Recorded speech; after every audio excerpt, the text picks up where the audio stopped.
This is my first Alienware computer. Since I've got it, everybody has told me that I got ripped off. I paid way too much for what it's worth and that I should have built my own computer. And I've had this for a couple years now. I'm about to replace it with something new. So I figured I'd make a video telling you all if I thought it was worth it in the end, how it turned out and how it compared to other computers you could have built for yourself for the same kind of money. So we're gonna go over why I bought this in the first place, my first impressions and my lasting impressions. I'm going to go over the hardware specs, and I'm going to show you some gameplay, show you how well it runs. And finally, I will tell you guys if I thought if it was worth it, if you should get an Alienware, if you should build your own or whatever. So, why did I buy this thing? I had just gotten my own place and got married, and I was still using a laptop that my dad had bought me for school. And that laptop, I was paying bills and stuff with it, and it was getting to the point where it was almost unusable. So I wanted to build my own computer, but I didn't know anything about the components that go into it. So I just needed something I could get my hands on quickly before that laptop died on me completely. And at the time, I mainly played games on my PlayStation, but I wanted to be able to play computer games, and my laptop couldn't play anything. So I wanted to get something that could pay the bills but had a little extra in it so I could have fun with it. And I remember as a little kid looking through the Dell magazine, turning the page and seeing a page that said Alienware on it, and it just had all these cool looking computers with little alien heads on it, and it's just something about it. There's a vibe to them, like this isn't a regular computer, this was made for video games. So fast forward back to the time where I needed a new computer. All I thought that mattered back then was processing speed. I thought if your speed is higher, the whole computer is better. I didn't know anything about processor cores or graphics cards or anything like that. So I had seen this was the cheapest X51, this model here. They sell different versions of this that are more powerful. And this was the least powerful cheap one, but I looked at the processor speed because that's all I thought that mattered.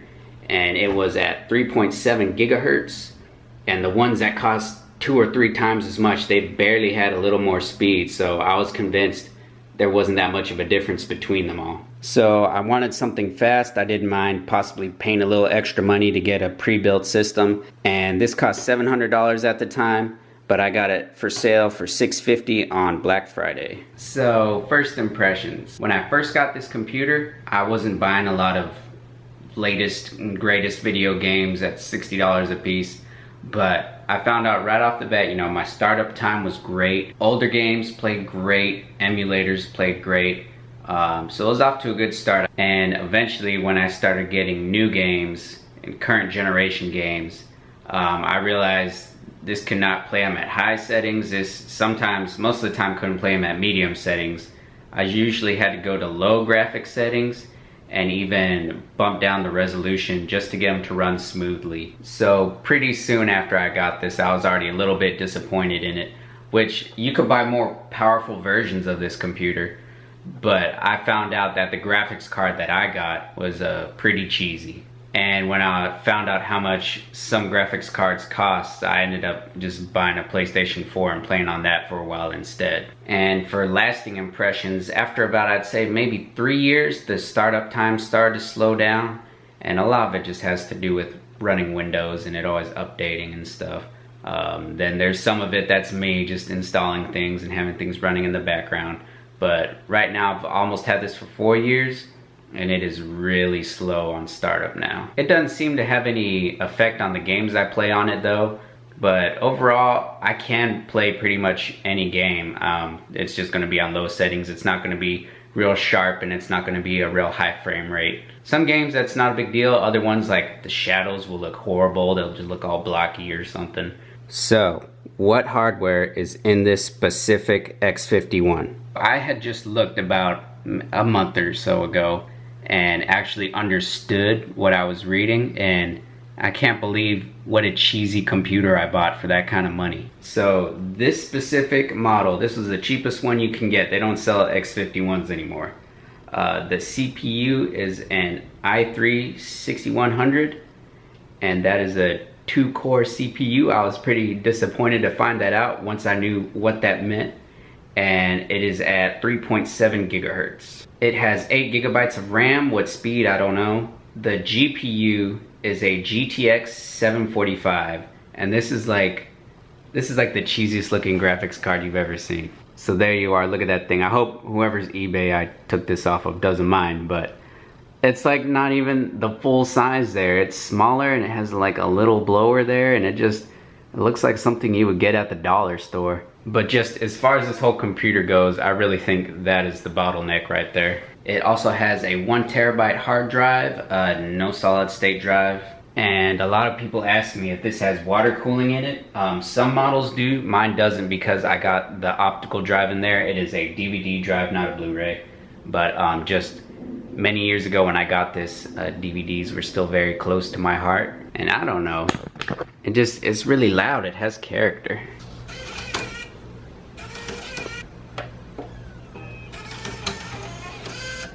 Alright, so let's get into the gameplay. I ended up using a separate computer with a capture card to record the gameplay, so this is definitely not an all-in-one recording and streaming computer.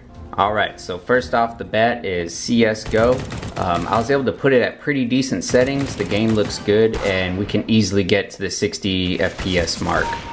The gameplay is nice and smooth and there's no issues playing this game at all really, so it is really enjoyable to play on this old computer. Next up is Rainbow Six Siege. I put mostly low settings on here with a very high texture quality because that's what my RAM was able to handle. Again, we can easily get a solid 60 plus frames per second, and I really have not played this game that much, so I'm horrible at it. But yeah, again, solid gameplay, no real problems. Next is Fortnite. I ended up putting it at all low settings with our resolution at 1080 so I could get 60 frames per second. And even with these settings at low, the game still looks pretty good. I personally don't really like Fortnite, but I figured a lot of you would like to see it in this video and how it runs, so I got it just for you. And even though I did really horrible, it was kind of fun. Alright, so next game is PlayerUnknown's Battlegrounds, or PUBG. This computer does actually struggle a little bit with this game. Even with all the settings put to low, we only get around 30 frames per second. And even with that, the game will still freeze sometimes, especially like when you're landing. And the gameplay is okay, it's not really great. So overall I would say it's not really a great experience playing on this computer. It makes me want to, upgrade some hardware. Alright, so probably the newest game on this video, Apex Legends. I had to set it all low settings, and even then I still had to dial down the resolution a little bit. And with all of that, I can barely maintain a choppy 30 FPS during gunfights. But other than that, it gets in the 40s and 50s. The game really doesn't look too bad with these settings, but trying to spot enemies from far away at this low resolution is definitely a disadvantage. And if you did not know, I'm just really wonderful at this game. It's kind of boring, I can't find anybody who I can't defeat, and I don't know, it came really easily to me. And one other thing, Fortnite and PUBG and Apex, they just all take a real long time to load on this computer. I don't know if it's just because it's old or the hard drive speed or what. So in the end, was this worth it? I mean, I enjoyed this computer while I had it and I learned a lot from it, but I was disappointed with it pretty quickly. And just looking at other computer builds, at the time I got this, I could have definitely got a lot more bang for my buck if I built my own computer. There's definitely a premium price for the Alienware name. Now, I'm not saying Alienware makes bad computers. This is probably one of the weakest computers that they sell. But you could definitely build something more powerful for the same amount of money. Even buying parts new, buying parts used, you could save even more than that. So I will definitely be making my own computer next time. I'll be sure to make a video. I hope you guys found this video helpful, and I hope you enjoyed it. If you have any questions, feel free to ask. And that's it. Well, I hope you guys liked this video. It actually took a really long time to make, and I actually have my new computer already. So yeah, I already built this. I recorded the whole thing, so be sure to check my channel. The video for this will be uploaded very soon.